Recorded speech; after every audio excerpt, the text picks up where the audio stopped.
What's going on, everybody, and welcome to the Other Side of the Firewall podcast, where we talk about the latest and greatest of cybersecurity news, as well as behind those movers and shakers and glass ceiling breakers, those people of color who have made it to the other side of the proverbial firewall.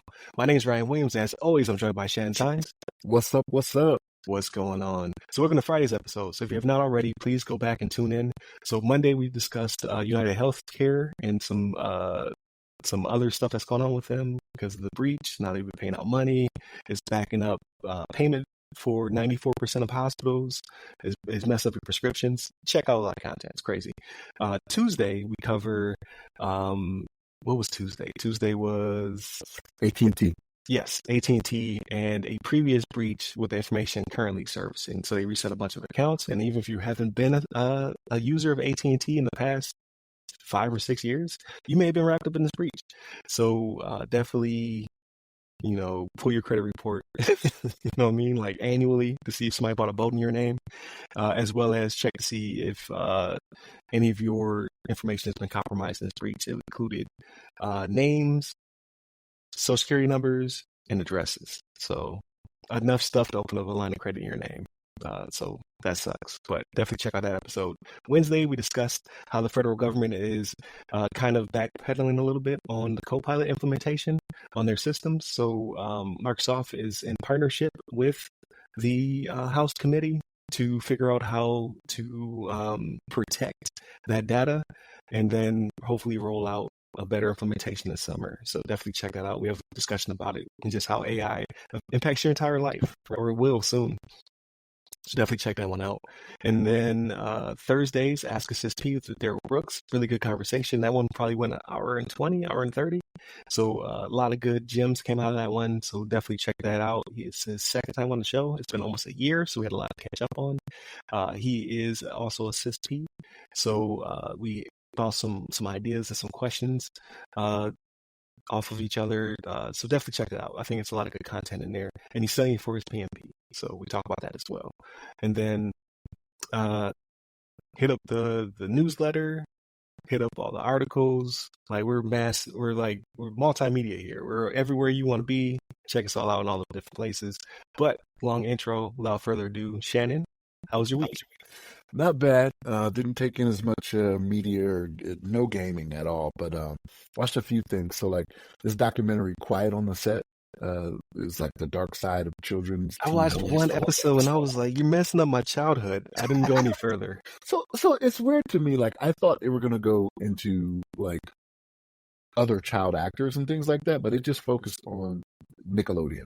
Pretty much is what it was. It just focused on Nickelodeon for the 3 episodes it had, but some of the stuff that was going on there is just like, wow. And I'm kind of with you. Like I didn't watch all the shows that they talked about on the documentary. Like we've had conversations in the past, like Ariana Grande, like I didn't know she was a Nickelodeon like child actor. Yeah. Like So I watched her with my daughter. So that was like the next wave or whatever. So that's why whenever I see her in music videos, stuff like that, it weirds me out because she was a little kid, so I only see the kid. I don't see the adult and all that pill behind it. Like I'm like, nah, I watched her with my daughter, so that's attached to nostalgia. It's weird. Yeah. So you can't. I'm with you on that, man. Yeah. But it's amazing to me that some of this stuff is allowed to happen because people are successful. You got your Weinsteins, you got this guy that was on Nickelodeon. Like it's one of those things where if you are making money, like people are willing to look the other way, and this is what can come of it, right? Like I don't know if it's going to hurt Nickelodeon's brand so much, to be honest with you, because the speculation is out there, right? It's kind of like I hate to bring this up. It's kind of like Cosby. Like people knew what was going on with Cosby, but it was just like but the Cosby Show, you know what I mean? Like I grew up on the Cosby Show, mom's a lawyer, dad's a doctor, success story, you know what I mean? But they allowed it to go on way longer than it should have. Like it got really out of hand before they were like, all right, we got to part ways, right? And my wife was asking me, I told her that I watched it, and she was like, did they bring up Sabrina? What's her name in real life? Melissa Joan Hart. That's her name. Melissa Joan Hart. And I was like, was she Nickelodeon? I was like, because she wasn't on there at all. She was like, yeah. She was like, that show was from Nickelodeon, but apparently she was in like a lot of this happened for Nickelodeon Studios out in Hollywood. not so much in Orlando. So apparently she was doing a lot of her filming in Orlando, and she was like, Okay. I never had any of these issues that are going on with this. You know what I mean? Like she didn't cross like the producers and the people that were out there in Hollywood. So I was like, oh wow, okay. I guess that matters. Like if you got different locations, like only certain people are affected. But yeah, it was an interesting story to watch. I got through most of the next episode of Invincible, and that's wild. Like, I love that show, but it's just like, oh, I don't know how they're gonna end this one, man. But y'all got to figure something out because it's about to get real bad. So, I read a little bit ahead. I didn't read the comic, but people have been leaking stuff online. And if they use some of the characters' arc in the show, it might get kicked off the network. It's like, yo. But it's Prime, so it's not like it's regular cable. So like they're kind of free to do what they want to do, you know, when it comes to your subscription services. Like, I mean, they put the rating in the beginning, it's mature, and then as it comes on, it tells you suggestive language, you know. No nudity in this one, it's animated, but like if it's nudity, it's brief nudity, sexual experiences, things of that nature. So they give you the warning up front. Like they've been doing that for years now, to where lawyers have determined this will get you out of any type of lawsuit. Right. It's like, a fact, though. Yeah, you were warned. Like, you can go to IMDb and it tells you, you know, what is in these episodes. You know what I mean? What you're going to see. But yeah, it's about to get real, man. Like it's about to get crazy with this. But I'm going to finish up this episode. Like I said, I got through most of it, but I'm just like, oh, this is not going to happen well. Not going to go well. But yeah, today I'm actually taking my wife and I are taking our younger two children to this thing called Jurassic Quest, and it's this dinosaur experience that goes to different cities and whatnot. And they're out here in Colorado this weekend. So we got tickets to go hit that up, and hopefully it's a good experience for them. Like they got inflatables, like dino jeeps and whatnot. I guess it's going to be like Jurassic Park, but hopefully they enjoy it. Like it's one of those things where I think more and more on this, like as my children are getting older, it seems like they're appreciating things less and less. So like it's one of those things where like these things are costing more and more for y'all. Like I just can't give you a box for Christmas like when you were 2 years old and you'd be happy with that. Like you're not even playing with the toy. I should just get you boxes. Right. But now it's like we're having good experiences, like what I think are good experiences. My wife and I are taking video and pictures and stuff, and they're just like, what's next? You know what I mean? It's like, what you mean what's next? Like, you know how much I pay for this? You know? This costs money. This ain't cheap, you know? But so yeah, hopefully they have a good experience with that. We'll get an update next week, but I'll let y'all know how it went down. It's like, hey, if Jurassic Quest comes to you in your city, either you pass or you just, you know, you go make it happen. But that's pretty much it for me. Like I said, like I haven't video games in so long, and I keep saying I'm gonna play Horizon, I'm gonna do the DLC for God of War, but I never get around to it. Right. And I get that. I had to be very intentful this week to even get something in myself. Like, be honest with you, I had to be like, I'm going to sit here and play this. Just because there's so much to do, like with family stuff and the holiday. So we're recording this on Easter Sunday. So I have to kind of balance that time. Like we're going to do like the Easter egg time with the little one and all that good stuff. Go to a family dinner. Somehow I have to squeeze in at least Monday's production. So that way it's already up and running. So if people, I don't know who's actually staying up till midnight to like, oh, I can't wait for the next episode to release. Probably nobody. But they have not been going out at midnight. They've been going out like later because I'm like, oh, I forgot to do X or Y or Z. So that's tough. So yeah, you have to be very, very intentful with your time, and it's the squeezing stuff in. So I was like, I got a game. So I put in 4 hours this week. But it used to be like not 4 hours a day, but you know, a couple hours every day. Not getting that in no more. Like I thought as I got older, I would get more time. That's not happening. But for me, so we went to Universal last weekend to kick off spring break. So went to Universal. It was always a good time. We rode pretty much every ride. So I put in, I think it was like 15,000 steps first day, and then another 13 the next day. Feet just stopped screaming. My feet always hurt. To put that mileage on there was ridiculous.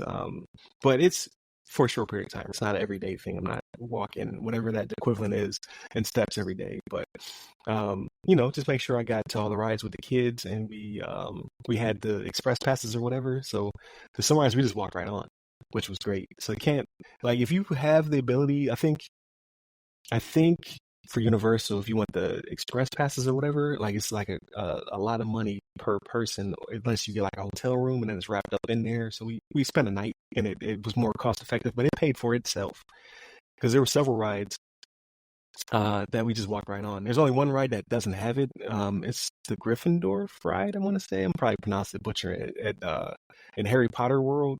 So Isles of Adventure has a Harry Potter ride that they will not do a pass for because it's the most popular ride in the park. So you have to wait for that one. So that's always the ride we hit up first. It takes like probably 30 to 40 minutes to get on that thing, if not longer, because we hit it as soon as the park opens. And everybody rushes to that one ride. And then after that, you're just walking on rides. I think the longest we stayed on a ride is probably like half the time that people were waiting in line. So like if they're waiting in line for an hour, it took us maybe 30 minutes to get on. But it's worth its weight in gold. So if you can swing it, get the passes. Because you don't want to wait in line for 75 minutes for one ride, which that happens. So do they do it how Disney does it? So like I know with Disney when they do the express, like it's only a certain amount of people in that line that get on with like the regular line people. So it may be from the express line, they may pull 4 people, but then it's 12 people from the normal line. Is that how they do it with the express, or yeah, very take everybody out of the express? Okay, no, very similar. Yeah, they try to balance it so that way you're not backing up the regular line as well, but again you're jumping the line, so to speak. So yes, it's very, very similar. But I remember when Disney used to do it for free. After COVID, you have to pay for those passes now. I don't remember them ever being free. You talking about for the express passes? Yeah, they used to be like you Magic Genie or whatever. Like you can book them ahead of time. You had a time slot, so you had to be at the ride at this time to get on, and then they would scan your wrist bracelet or whatever. But now it costs money, just like everywhere else. So, but I haven't been to Disney since COVID, I want to say. So I definitely need to go back there. Again, like humongous discounts, right? Because we're military, so we go, or we don't even go anymore. Like you can go online, verify your identity through the whatever, what's it called? ID. ITT? Yeah, you can do it online now. Like, so I don't have to drive for certain things. Like certain things, you do have to still go down there. I don't know what those things are, but when it comes to park passes, they call like the one for Universal is called the Freedom Pass. And then you just verify your identity online. You give them all the information, and then they call you back. Like so, they can't take the money online, so they still have to call to get your card information, but they can take your identity online to verify who you are. And like I said, like. It paid for itself pretty much because we had a night at the hotel, and then we basically walked on the rides for the next 2 days, and then it's a wrap after that. So we pretty much rode every ride. There's some rides that we skip on purpose, like the Vin Diesel one. The Fast and Furious ride is kind of trash, in my opinion. It's mostly sitting and watching the experiences happening around you, but it's not very engaging. So no offense to the Fast and Furious people out there. And then there's another one that we skip, the Minute Blank, because it's always broke. The Minute Blank's always broke. Is the Fast and Furious one not like 4D? Like even though you're sitting there and you may not be moving, but like does the chair not move? And it is, but it's not like so. If you go, there's a King Kong one. That one is more engaging, where King Kong's like yelling at you, and like you can feel the spray from his yell, and then when he squishes bugs, they splatter on you. It's not that. I think there's like a little bit of heat because something blows up next to you or whatever, but it's just not worth the wait. Even though we had passes, we're just like, nah, we're straight. We'll go because if you walk past that one, there's another Harry Potter ride, and then they take you to, I forget what it's called, Hogsmeade. I know what it's called now because I watched the first movie. So right past Fast and Furious, you get to go to Hogsmeade, and that's where they sell wands and robes, and they have a bunch of rides back there. So we just walk right over there and skip that one. But it was a good time. Like the kids definitely enjoyed themselves. We got on pretty much everything. Just skipped a couple less than a handful of rides. I think we skipped like 2 or 3. Bought really expensive food. You know what I mean? Like you stop by a bakery. I got a minion cookie. Got Mesa. What was it? A fluffy s'more? And she says it's so fluffy. They make s'mores that look like the unicorn from the Minions. So got him one of those, just stuff like that. Like popcorn, whatever you want. We're on vacation, so there's no no's on vacation. That's how I do it. That's how I do it too, man. Like I whenever we're on vacation, it's like, okay, just expect to spend a lot of money. Like you're gonna be free. I mean, within reason, but yeah. Like don't go get the Mickey Mouse Coach bag. We're not buying that. They got a Mickey Mouse Coach bag. Oh my god! Yeah, like if you go on Main Street Disney, they sell Mickey Mouse branded designer bags. Oof. Okay. Yeah, you can't have that. But you get that wand. You want the bubble wand all day? Yeah. Bubble wand, get you one of them balloons that got the thing inside of it. Yeah, you have that. Whatever you want, except for them designer bags. Can't have that. You want a shirt? You get a shirt. But it was a good time. Like we always have a good time when we take the family. So we did that, and then for pretty much the rest of the week, we just chilled. No big events for spring break, just relaxation. I know the kids wanted to unwind. So we let the big kids chill, played with Mace, took them to the pool. Pool ice cold, by the way. Went to the community pool where we got in a little, within our little cul-de-sac or whatever. Learned real quick. It is hot in Florida, but it takes some time for a pool to warm up. Ice cold. To the point where, like, like little kids would just go through it. Like, they'll just keep playing in the one that, nah. Mace was like, let me get the towel. I was going to chill here by poolside. Let's go home. So we did that. But that worked out in my favor because he is getting a little tired of Fortnite. So he was like, I want to play something different. So I was like, well, what about Halo? Try out Halo. So he tried out Halo. He was like, oh, I kind of like it. I was like, we can play it together. So we've been playing Halo together, running through the campaign.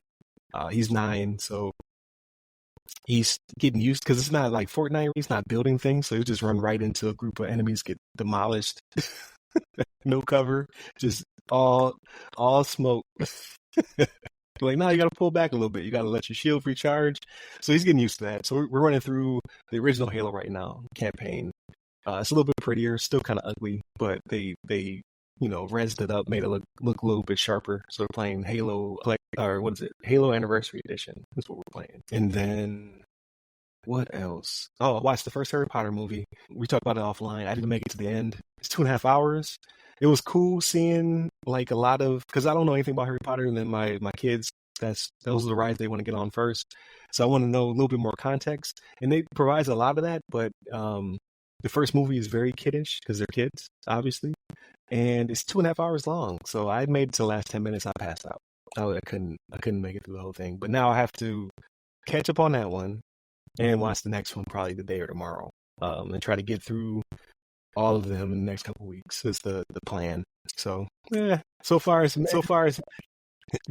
good luck to you, man. Like I still have not seen that. And like a lot of the popular ones I have not seen. I've not seen Harry Potter. I haven't seen Lord of the Rings. Yeah. The Hobbit. Like I don't know. I'm the same way. Hunger Games. I've seen the first one. Same. That's it. Yeah. You know which one I did make it through? Maze Runner. Have you seen the Maze Runner? That's another young adult book that turned into a movie. That one was actually interesting. I actually did make it through that one. But yeah, I only got through the first Hunger Games. I heard they're really good. I was just like, and then like you said, Lord of the Rings, I think I watched part of the second one because I got stuck in Hurricane Ivan, I want to say. I went back to Keesler for some upgrade training, got stuck in Ivan. So somebody brought it and I watched part of it before I fell asleep. And then what else did I like? I'm kind of surprised. Like, so you haven't gotten through Hunger Games. You watched all the Purges, though, right? The Purge? No. I made it through the one that they filmed in Buffalo. So there's one where they film the Purge in Buffalo. So you see like the City Hall from Buffalo and the Perry Projects. Is crazy. I think that was the 4th or 5th one. There's more than 4 or 5? What's that? There's more than 4 or 5? They keep making them. There's a TV series and everything. What? Yeah. Okay. I'm not tracking it. I thought there was only like 4 Purge movies, and that's why I was like, no, I thought you've seen all those. Like Hunger Games seems right up the alley of that. Like, not, I know they're not. Yeah. No, I see what you're saying. No, yeah, it's fairly similar, right? Like a battle royale type situation. That's usually my jam. But no, it's just because there's too many of them. It just kept going on and on and on and on and on. And that one, I made sure to watch that one because I heard it was filmed in Buffalo. And then as they were running around, I was like, yo, that's the Perry Project. I was like, yo, that's City Hall in the background. So that was kind of cool. But I didn't see any more after that. Not because they're not good. I mean, they're not great movies, but it's just too many. It's like Fast and Furious. Like, yo, like we gotta land this plane. And Fast and Furious, they literally land a plane. So I have not watched all of them, but at some point I'll watch some more, probably. And then I watched Invincible, so I'm caught up on Invincible. Really good. Can't wait to see where they're going. They got to hurry up and get wherever they're going because it's almost a wrap. So you watched it enough to see the part where they kind of make fun of the animation process? Yes, Yeah, yes. hilarious. That made me laugh because they're talking about how they save money or how they do this, and they're doing it as they're doing. Like, yeah, that was funny. That's pretty clever. And I was like, yeah, I now as I look back, I'm like, okay, I do notice that. Well, I didn't notice it until they brought it up, but then as I thought about it, I was like, that is a thing. That is really a thing. Yeah. Yeah, so they had that crazy animation at the end. So I can't wait to hear your interpretation of what's going to happen in the near future with the show because I think they only have a couple more episodes left, so they got to hurry up and get to wherever they're getting. And then I started. Oh man! So X-Men '97. I tried to watch it the other night, and I crashed hard. Again, I tried to start it too late, so I'm trying to watch it with Junior. I started the first episode. I made it to probably the middle of it, and then I woke up, and all three had it ran. I've been asleep that long. And he just looked at me and just shook his head, just super disappointed in me. I was like, I'm sorry, I'll have to watch it again later. But check it out. Like, it was different. It's the same, but it's different. It's like the X-Men '97 that we're used to. They have a lot of the same voice actors and whatnot. But the first episode, like when it opened up, they went hard with Cyclops. Because Cyclops is always a joke. You're like, his powers are kind of trash or whatever. No, like this was like, I think someone is a Cyclops fan on the team. Because he was working people with the beams. And they knocked off his visor and you're like, oh, okay, it's a wrap. And then no, he went even harder with the visor off. And then there's a scene, I don't want to give too much away, but there's a scene where they're all flying in I forget what they call it, the jet. It's the Blackbird. Yeah, the Blackbird. Yeah, Blackbird. And they're doing something that gets blown up, right? So they're all free falling. So Scott Cyclops looks at Rogue and Storm like, you know what to do. And they go and they scoop up the X-Men who can't fly. And then he was like, I see you on the ground. I'm like, yo, can he fly now or whatever? And as he's plummeting to the earth, he hits the beam, and the beam slows him down to do the superhero landing. And I'm like, they're going too hard on Cyclops right now. And he does the assemble. He does like the Captain America. He's like, to me, my X-Men. And then they start beefing. I'm just like, yo, this is hardcore Cyclops. Because I never respected him. I'm not going to lie. You got some whack powers. Like supposedly he opens up a portal to another dimension is what his eyes are doing or whatever. I don't know. But like, yeah, he was working people with it. So to me, I can't get over the visuals of it. Like, I'm like, we're in 2024. Like, it should look better than this. I don't want you to show me. And it does. It's like, it's the same drawing style. I think they said they took the actual animators from the original. So it's the same drawing style, but it's been modernized, if that makes sense. So does it look like the trailer? Let me ask you that. Does it look like the trailer? Yes, it does look like the trailer. No. But I don't know. I give it one episode. Give it one episode because it felt more mature too. And I was just like, I don't remember it being this hardcore. I can't vouch for it because I fell asleep, and not because it was boring. It's I was tired. I feel now how you feel. Like, you're a video file. Like, to me, I'm just like, above a certain amount, it doesn't matter. To you, you're like, no, it all matters. You know what I mean? Like, that's how I feel now. Like, with this, I'm like, this needs to look like it's in 2024. I don't need to see what I was watching back when I was a child. Right, I know better now. You know what I mean? That's how I feel.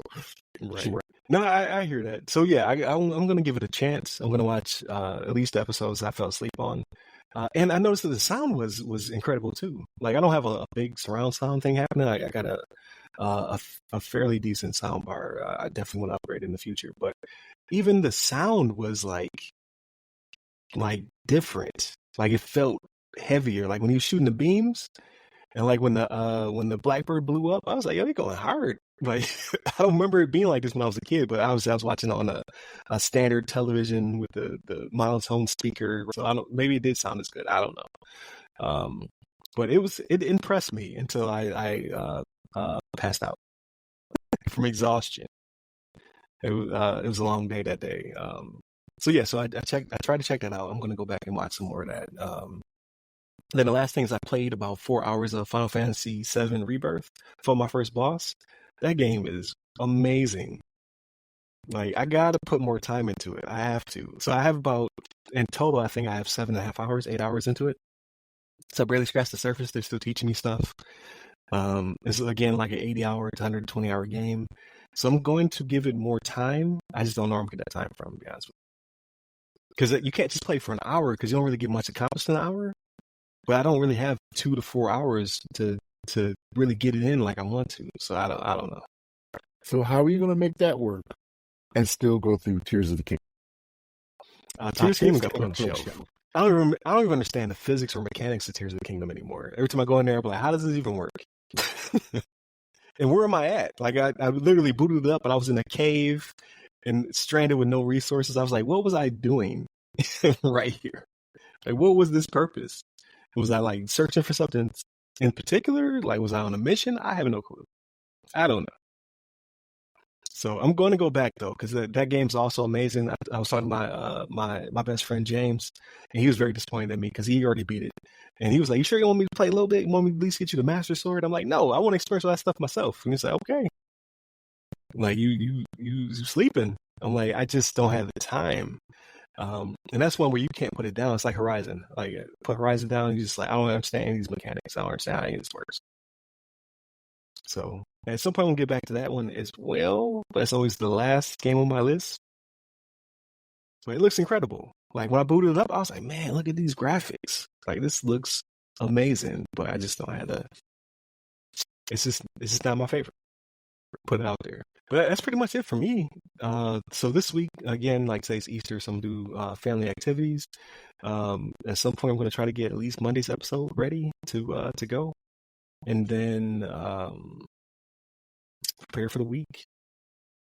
So hopefully it's not a busy week. So we'll see what all unfolds, and then again, check us out. So we are trying to build up our subscription base, so we want more people to subscribe. I want to hit 500. The goal was 500 by, I think I said May or June. So like by the half mark of the year, we're up to like 350 something on YouTube. I want to get that to 500. We're putting out an article on LinkedIn and Medium. So it's the same article. I just wanted, like, if you're not a LinkedIn person, I want you to have access to it somewhere else. So same article. Every day we embed the video and the audio, and then we just give you pretty much a synopsis of what the episode's about. So you can just read about it, or you can watch it, you can listen to it, you can do all the things, and all that goes back to our YouTube and back to our platform, audio platforms. So that way we get credit for it. And then on Fridays we do the weekly rundown, which is this episode, but the newsletter goes out and it has a little bit behind the scenes of what's going on with me and either the show, or this one was Universal with me and the family. We'll talk a little bit about that, and then we do a rundown from Friday and work our way backwards to Monday of all the things that happened in those episodes, and it's more concise. So instead of having several paragraphs of the show, it's just like a paragraph. Like, here's a quick synopsis. You should click to see more, and you could jump to the full article as well. And then at the very bottom of that, we have what's going to go on next week, and then we usually have the person who's going to be on Ask Us SP on that one, and then you can click, see their profile and all that good stuff as well. So try to be as much multimedia as possible. I can't think of anything else I haven't added, but I'm sure I'll see something and add that as well. So definitely check us out on all those things. You can see clips and shorts on our Facebook page, our YouTube channel, obviously, and then also on Instagram and TikTok. So all those places, and they're doing fairly well, like hundreds of views. People really like the last one. I took a clip of us talking about veterans on McDill and stay out of active duty business. That one seemed to do very well. And the whole thing is to entice you to go watch the full episode. So that's why I'm trying to pull you back, watch the full thing. So we'll see how that works out.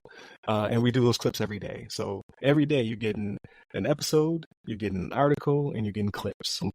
Again, mass or Multimedia. That's what we're going for. So check us out on all the platforms that are out there pretty much, either the other side of the firewall, the other side of the FW, or Ask Us SP. You can hit me up personally. I'm at RyRy Security Guy. That's RYRY Security Guy. You can find me on LinkedIn, Clubhouse, Twitter, Threads, Instagram, TikTok is the company account, and Medium, where I put all the articles for people who are not on LinkedIn. So hit up all those things. You can find Chris Abacon, our other co-host, at Chris A. Bacon on LinkedIn. And Shannon is incognito mode in life, so you can't find him anywhere but here. So if you want to see more Shannon, you gotta come to us for these 560 some odd episodes. All right. But yeah, just continue to tune in. We greatly appreciate it. Stay safe, stay secure.